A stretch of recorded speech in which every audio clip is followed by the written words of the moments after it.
Hello, I'm sorry once again. I started making a recording just now and I switched I was doing it in Portuguese. I'm doing this one in English so that it can be easy to understand and that you can understand without being in Portuguese or translating in Portuguese, which some translation may be misgivings.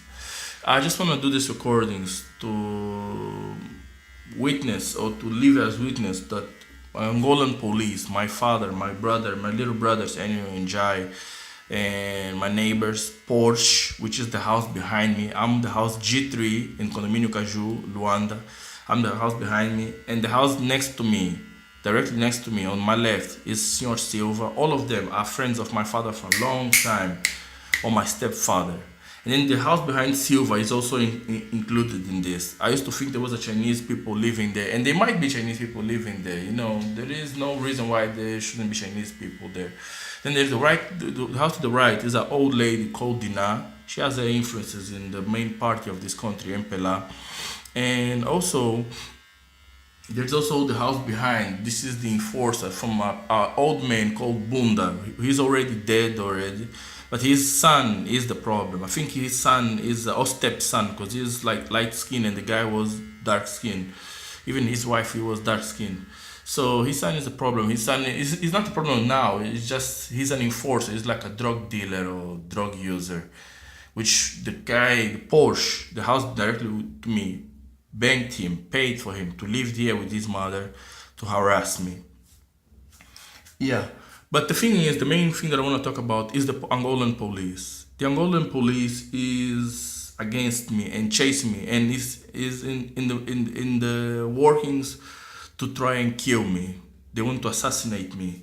And they want to do that using legality of police. The Angolan police is going behind my back, doing an illegal investigation, which I came to know because they themselves told me about a complaint that a school did that is also illegal. This school is the Escola Portuguesa 2, Portuguese Diplomatic School 2, the one in the Condomínio Caju, Luanda, Angola. It's the second Portuguese school in Angola, but this is a primary school.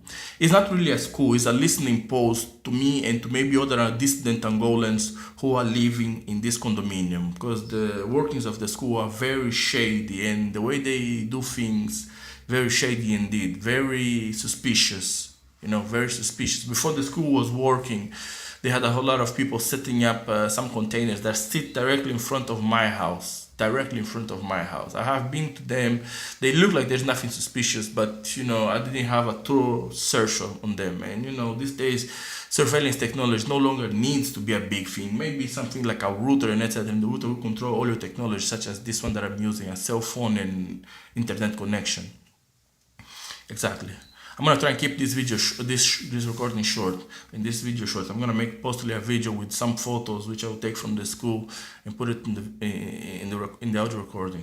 But the Angolan police, it started like this. I made a complaint to the school and to the administration of the condominium that they were making ladies as old as 20 years old to 40 years old, 8 of them or 5 of them, 5 to 8 ladies, shower fully naked in the streets, in the main street of the condominium, one of the main streets of the condominium, one of 4 main streets of condominium, one of the main 4 streets of the condominium, and I live in this one of them. My house is directly in front of the street.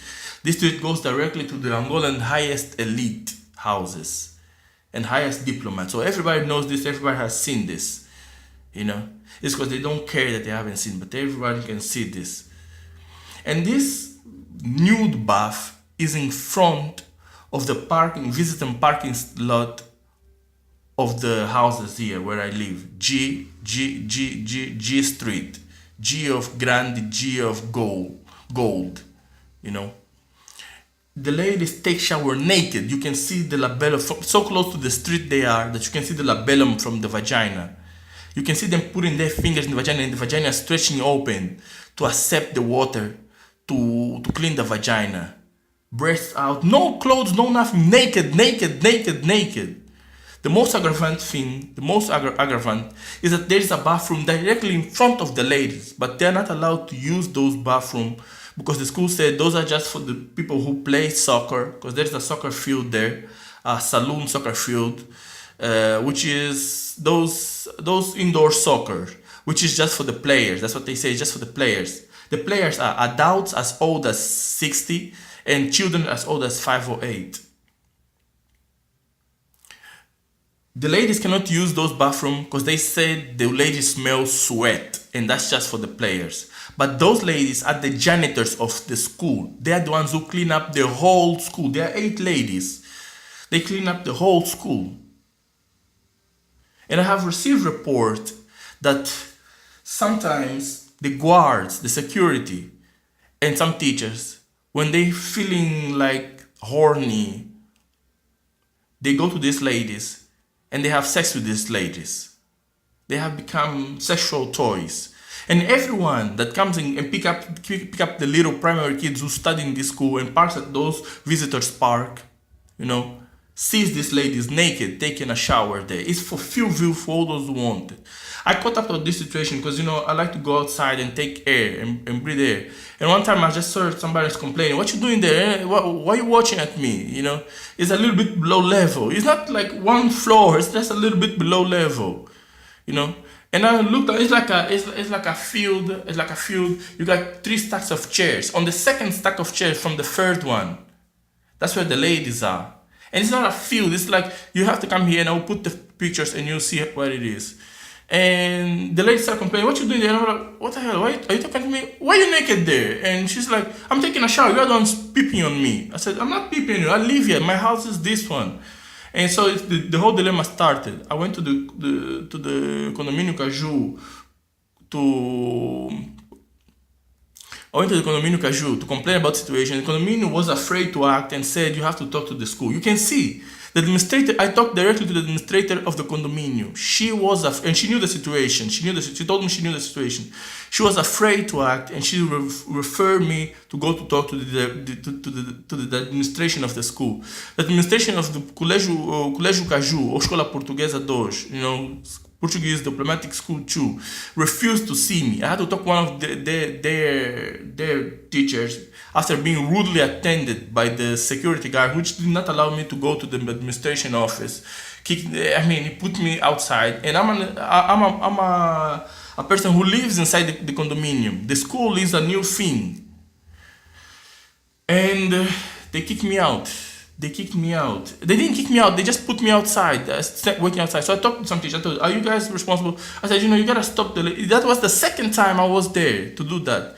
I went 2 times to the administrative of the condominium, the administration border of the inhabitants of the condominium, and 2 times to the school. The second time I was there, I was a little bit upset, and I said, "Okay, listen, this guy's talking to me badly, and the director or the administrator of the school doesn't come. The principal of the school doesn't come. You need to do something about these ladies because they're taking shower naked." And Angola is a sovereign country with on United Nations Human Rights Watch. You should check that. Angola is on Human Rights Watch in the United Nations just for a cover-up. It's the whole Agenda 21 policy being implemented in Angola. Kunene, Benguela, Huila, check on the map. All those provinces starved. Prostitution is rampant. But anyway, let me continue. And you have to take care of those ladies. Give them access to the bathroom to wash themselves. Because this is undignified for a lady of 20 years old to 40 years old to be doing that. She might be my auntie. She might be somebody else's wife. And I didn't make a mistake. I made this empty threat that otherwise I was gonna pick up those kids and rape them or have sex with them or coerce them to have sex with them. My profile is clean. I have no pedophilia in it, and I spoke that out of anger and just speaking.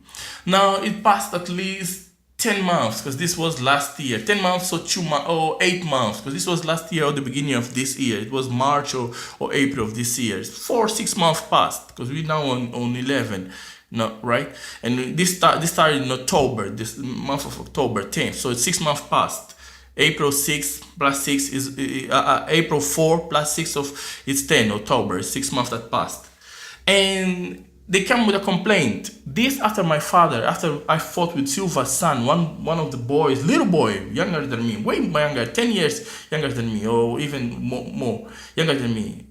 I had a fight. I fought with him to defend my dignity. That this kid used to come here and rape me and say I wasn't gonna do anything to him. My father grabbed me, incarcerated me for 2 weeks. Not in the closest hospital of the same clinic family, Clínica Sagrada Família da Indiama, here in Talatona, but he put me in Ilha de Luanda, where he has his friends, for 2 weeks. This is where they started putting me those injections that they started giving me in the house while I was asleep, so that I didn't know. And that's what burnt my legs. This is what burnt my legs. It burnt my legs. Where I'm touching right now, it's burnt. I don't think it's burnt in visually, but inside the skin is soft and hurts. It hurts. Like, it's not mental fatigue. The muscle is burned. The muscle is damaged. Yeah. So this is what happened. This is what happened. This is what happened. And then after that, my father came to me one day. He said, "Okay, the school came to me because my father is always trying to get a way to kill me because he's a satanic guy. All that he did to me, he did to my mother. All that he's doing to me, he did to my mother." And apparently my brothers participated in it, but I don't know. I mean, I don't like to make false accusations, but I can see my brother Enyo doing it, trying to fight with me. My mother fought with my older brother. My brother Enyo is fighting with me. Yeah. This is all part of the M Kappa Ultra project of CIA. I'm a target individual, if I didn't say it before, and this is how it has been. I'm an alpha target individual because I think I'm the beta or the alpha just before release, of the 5G technology implementation. Most of the people who are disagreement with them will have one of these microchips in their hand, and their thoughts will constantly be surveilled. Don't worry, you'll see it happen. So when it happens, you can cry like a bitch, and because you were warned. You sorry for that, but you were warned. I've been warning the people for 13 years, and nobody been helping me, nothing. And you believed in the lies of my father without even investigating. I understand that I also believed in them, but I was in shock of what was happening to me. First, I became telepathic. Second, I had no control of the telepathy. It was just for the use of those implementing against me. And I was being raped left to right, and I was a Christian person. And Jesus never said, pay evil with evil. But I didn't do nothing, or most of the things that they said that I did. I'm basically innocent. And if you put technicality in, I'm innocent. I was a young boy when, I cannot believe the accusations that they did to me. And still they act and talk as if they are the righteous person. But anyway, that's another issue for some other time. Yes, like I was saying, my father went around me and called his police friend. Here in Angola, there's an event that happens. People dress up as a police and then they assault and rob people. And some are assassinated by people dressed up as a police. That's exactly what my father said. But that guy was really a policeman. He went in because he's rich. He's from Sonangol. His name is Mono Tomás José. He's the chief engineer of informatics, director of the informatics group in Sonangol, and also the chief engineer director of one of the factories in the Zona Econômica Polo Econômico de Viana. So he has power, economical power, and this is what I was talking about in the previous recordings in Portuguese. That's why I said I made this one in English so that you can understand directly and not have to be bothered about it. I mean, it's a waste of time to make it in Portuguese because Angolans, all of them are like into this shit and trying to kill me. Like I said, I'm really glad there's people who still listen to this and give me the help, because otherwise I would be dead if it wasn't for you. It would be dead. And all they are trying to do is wool you in a false of security that what's happening to me won't happen to you. They take one by one at each time. They are taking their time picking us up one by one. Yeah, they did to my mother. I believed my mother, but it's like, what can we do about it? But I was relaxing, and now they're doing to me. And they killed my grandmother, but we're gonna get to that. The video is a little bit long. It's already 14 minutes.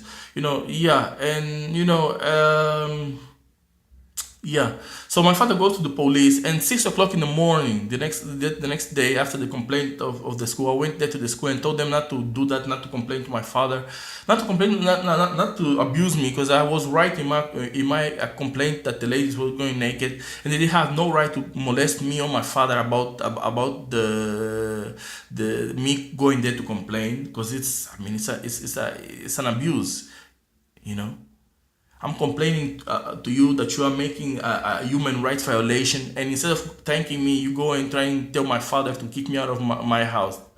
or the house that I live in, because the house is my father's, and we don't go along. Me and my father, we are enemies. We don't even know if he's my father or my stepfather. I have to ask my mother. But the enemy of my enemy is my friend. That's what they used against me.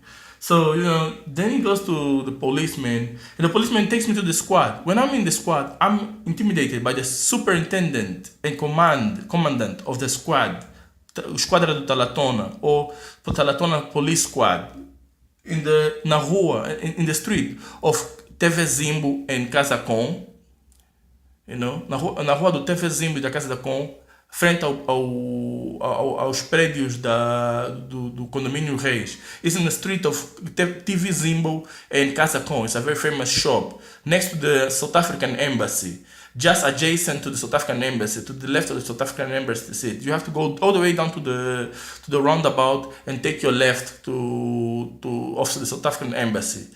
And that's where it is the squad that they take me. Where I normally go to the Commando Divisão or main squad of the principality called Comando Geral do Talatona or do Belas. Yeah, and they take me to the other squad because they knew I had a complaint in the other squad in the main squad. So there I was intimidated by the superintendent of the police, Superintendent Edson. It's in my file called Police Assassina Dosh. It's there. It's the Police Assassina Dosh. It's there. They identify themselves. There were like 5 or 6 of them against just one me, alone, with no witness for my side. And my father gave his show of a victim and Mandela child, and he looks like a faggot when he does that, He acts like he's the very hurt person. He's not. He's Ngapa. Ngapa means witch doctor, witchcraft. He has tried to witchcraft me in South Africa. I kept that secret very hard from him, but I knew what he was trying to do. He was moving his hand left and right on top of my head, and when I woke up, I saw him. Then he got scared. He said, I was trying to wake you up. I kept that a secret because, this is shame of my family. And I was a Jehovah's Witness for 25 years, or associate of the Jehovah's Witness for 25 years. It's a shame that your family is involved in such things, My mother, when she was trying to tell me that I was going to be the next TI or target individual, she told me it was between you or your little sister of 3 years old. My sister was only 2 years old. She was just playing on the pool, playing. We were still in South Africa. That's where I perfected my English. And when I heard that, I knew what it was all about. I knew it was witchcraft and that I was going to have a lot of shit time to come. And I'm now living it. Yeah, thanks to the 3 Ndombes, which you call God.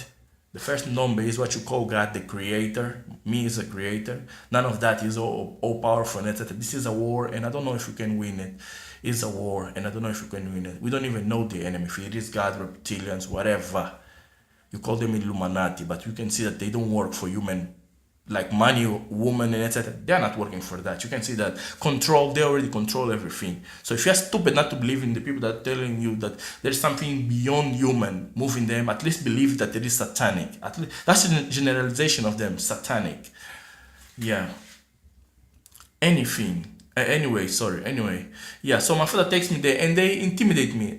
To make this recording short, please watch my video, Police Assassina Doge. It's all there, the illegalities and etc. So they they started talking to me like a notification. Oh, you've been notified by the police not to bother your neighbor again. A restriction order and etc. And then they take me to some place and they start making a complaint case. And the guy who does an investigation, the Interpol guy, it's not even Interpol, the equivalent of Interpol here in Angola, is there waiting for the complaint to be done. Then he picks the paper of the complaint and takes it to somewhere. I'm like, how can this guy take the complaint when I already have a complaint in the police, in the other police, and it takes 4 days for the complaint to be officialized? This is illegal.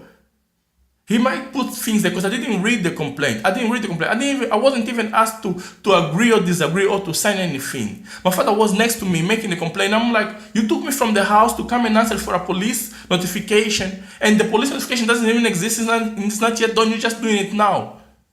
To say that I consented to it. This is the point. They want me to say that I consented to it, when it's all illegal. And this Friday, I went to the police precinct, the main one that I go to. Not that it helps me. I have 1 year there. The case went to tribunal, to the court, and did not go anywhere else. I just am resting until somebody comes to help put that into court. I think it will be when I'm dead, but anyway, at least it will be done. So there they started to complicate me, and they didn't want to make the case. In fact, over there they were even saying they're gonna kill me. You can hear by the background voices in that video them saying they're gonna kill me. It's there. The guy that I was talking to me, when he received like a visitor, we are talking, somebody interrupts, he said, "Oh, look, we're gonna really kill him. We really are gonna kill him now.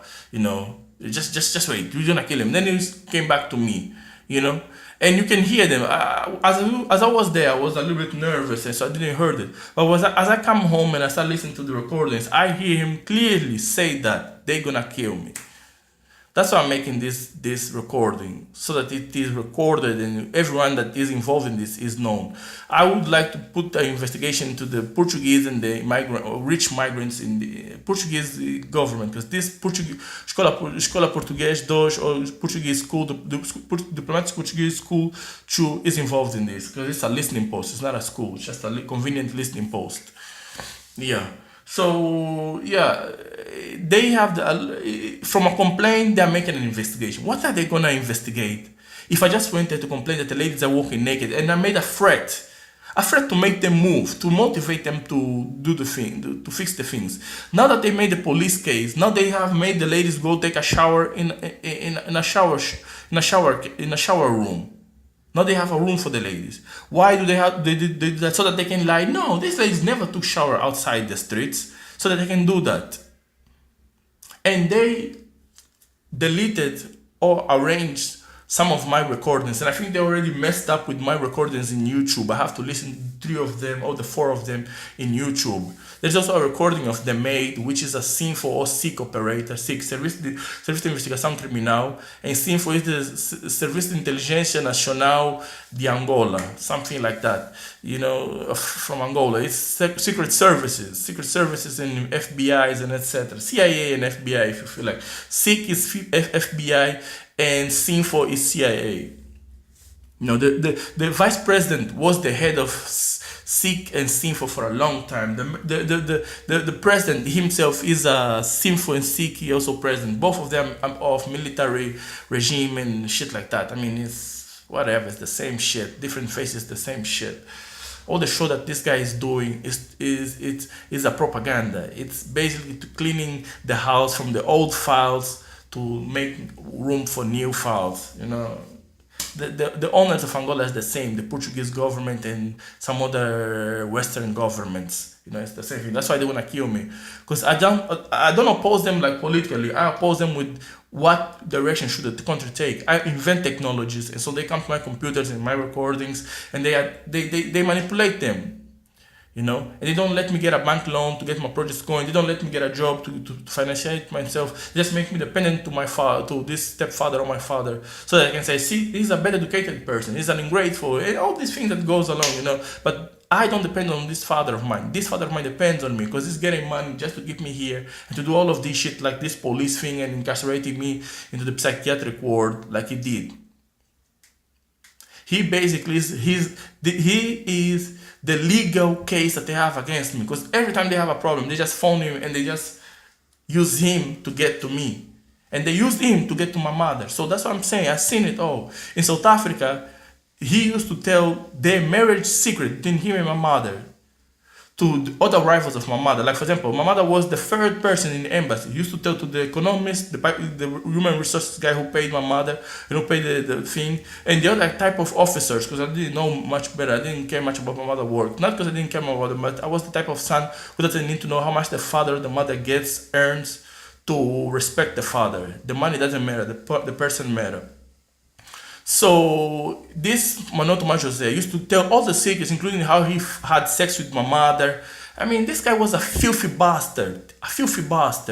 I'm amazed how my little brother, which is my mother's favorite son, helping the destruction of his own mother. And my mother used to shower him with money. I mean, I could say, I told you so, mom, but I mean, I think she can see it for herself, how her Enio Walter Rodrigues Bigi's son turned out to be. I always knew he was gonna be like that, because this guy always, if you come here and see his lifestyle, it's full of illusions, and To keep up this illusion is in this world, you need somebody to pay up, and he normally has to be one of this Illuminati or organized crime. He even has this attitude of telling me his friends and etc. My father is the same thing. My neighbor who made me wake up, my neighbor Porsche, is the same thing. The way he was talking just now, same thing. He cannot fight with me, but he's saying he's an old dude, 60 years old. Filthy rich old dude, 60 years old. His wife, his step sister-in-law, and I said, have sex with me while I'm asleep. It's part of the rape me. And they wanted to use it against me to say, look, we raped you. Like the men raped you. We all raped you. And I'm like, stupid bitch. You didn't rape me. You had sex with me. So you are my whore. I am not an old age person. But to these people, don't try ever to consider them at the equal level. You just gave them a 30% advantage over you. Because they will go to court and complain about their rights. But they have killed people, like my grandmother, and have raped my mother. They have raped my mother, a diplomatic person. They have raped, disrespected. It's all Manoto Jose. Investigate him. Don't let that fucking shit that the people in Angola have. There's people, most of the people that go with this Manoto Jose, I know it's gonna sound like I'm angry by saying this, are satanic people, and they follow him because of his money. And he does, what you call it, corrupt people with money. How do you call it? He pays for favors and favorite speech about him. He does pay. Even the brothers and sisters of my mother collaborate with him. I mean, my mother had no one, and always this was the thing that she used to cry. If I had brothers and sisters to help me out against this guy, he wouldn't abuse me this way. And he did and has abused my mother. This person is satanic. My mother was right when she used to speak. Now I know. But this is nothing that you don't know if you are a target individual. You can see this. Check seeking truth or seeker truth, truth seeker, Julio. You know, Julio, that guy will explain to you this. He's a Spanish guy, a Latino guy. I think he's from America, was in Iraq, and he explains this. You know, and many others, like Dr. Catherine Horton, a German lady who's really been attacked really bad, bruh. And how she's been attacked is how my mother is also attacked. Because my mother sometimes has the same conditions as her. And I was like, what's going on? You have to go to, my mother went to a lot of doctors thinking that she has a disease, thinking that she was being witchcraft. It took me a long time going to the internet, and I'm African. I don't have the use of internet. It took me a long time to go to the internet to research, and then I found out this thing thanks to a lady called Kafka Wolferman or Wolfersman. It's an American lady that started coming up with the same disease. Radio wave radiation poison. People are starting to get poisoned by the cell phone radio waves radiation, and my mother has that because they were shooting that at her at the same time. It's microwave weapons, electronic weapon harassment. You know, they were shooting at my mother. You know. And they've been shooting at her even before South Africa, but it just got worse in South Africa. And you know, and they've been shooting at this same lady, Dr. Catherine Horton. I don't know if they're actors or not. You know, they probably took my story, then they went in YouTube. Then they're gonna say, no, we don't exist. We never did that. We never went to YouTube. I mean, my YouTube page is a mirror image of the real YouTube page. You know, my Facebook is heavily blockaded. Heavily. I get message, I cannot access the message, I cannot see the messages. I get friend request, I don't get to see the friends request. I have put VPN on my computer, VPN on my phone, does not work. So if you read this and get this, spread the message, please. And try and find a lawyer for me to not only debunk this case that my father did to me with Angolan police, because they're trying to kill me with the police. Everyone is happy. When I noticed what it was they're happy about this false investigation from SIG, then they dim down on their chantings that they're gonna kill me. You know, that's what woke me up. This Porsche guy, you know, started chanting just now, 30 minutes ago or 40 minutes ago. This recording will have 30 minutes. But that's what was wake me up. Anyway, I hope you listen this to the 30 minutes that this recording has. It has 27 megabytes. Thank you very much. My name is Lunik Devaldo Rodrigues Biget. I've been into Cuba, Portugal, and Spain, and South Africa. It's recorded in my travel escapade, but they're gonna erase it, but people saw me. Anyway, thank you very much, and yeah, thank you very much. Bye.